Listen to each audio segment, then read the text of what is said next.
मीनाज kitchen मध्ये पुन्हा एकदा सर्वांचं स्वागत। आजची रेसिपी पुन्हा एक खास रेसिपी तुमच्यासाठी, भेंडी मसाला। हा भेंडी मसाला तुम्ही नेहमीच बघितला असेल, पण यात काय वैशिष्ट्य आहे तेच जाणून घेऊया आज। त्यासाठी आपण पहिल्यांदा साहित्य बघूया आणि नंतर कृतीकडे जाऊया। भेंडी तेलात परतून घ्यायची थोडीशी।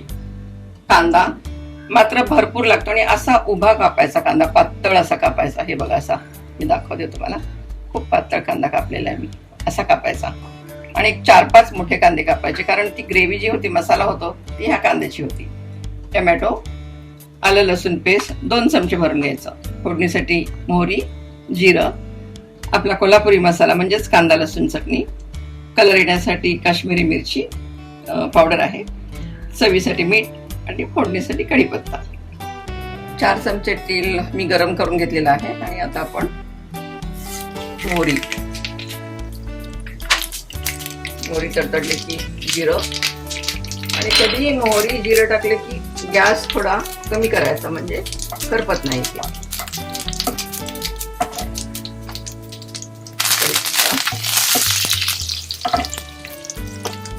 आणि वैशिष्ट्य म्हणजे हा सगळा कांदा।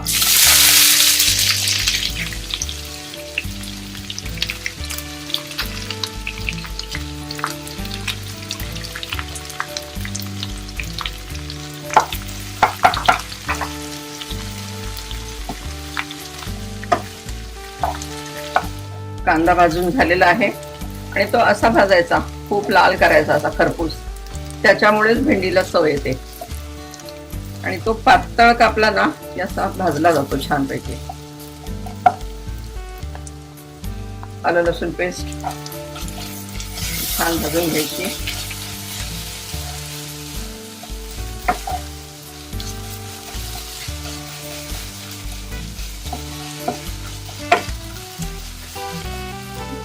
टोमॅटो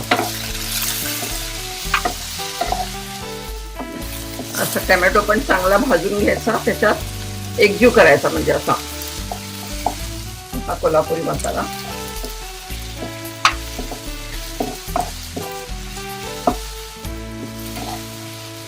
काश्मीरी मिरची पावडर, कलर येण्यासाठी फक्त।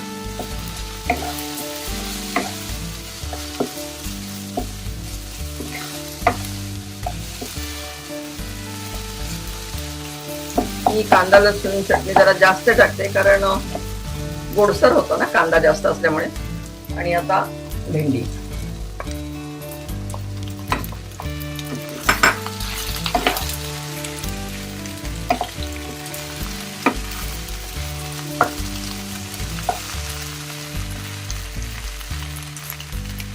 चवीपुरतं मीठ,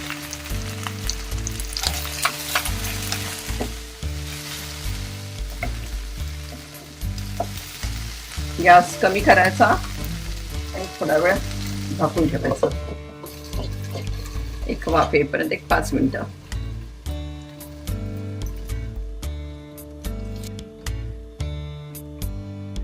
भेंडी तयार झालेली आहे आणि आता आपण त्याला काढून गॅस बंद करूया आणि काढून घेऊया।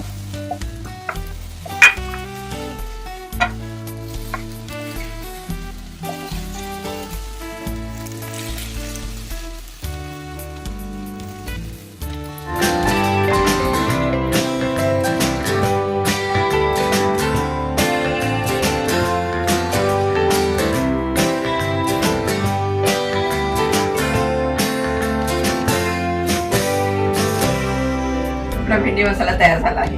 चटकन पटकन आणि अतिशय चवदार रेसिपी। हा कांदा भाजायला जेवढा वेळ जातो ना, फक्त तेवढाच वेळ ह्याला जातो। अतिशय चवदार ही रेसिपी खरं तर मी माझ्या आईकडून शिकलेली आहे। आमच्या घरी सातारला जेव्हा कोणी शाकाहारी पाहुणे यायचे ना, तेव्हा आई आवर्जून हा पदार्थ करायची, आणि जाताना मात्र ह्याची रेसिपी ते पाहुणे विचारून जायचे। एवढी चांगली रेसिपी आहे। आता हीच रेसिपी माझ्या मीनाज किचन ह्या YouTube चॅनलवर टाकलेली आहे, तुम्ही जरूर बघा, लाईक करा, शेअर करा, सबस्क्राईब करा, आणि हो, बेल आयकॉन दाबायला विसरू नका।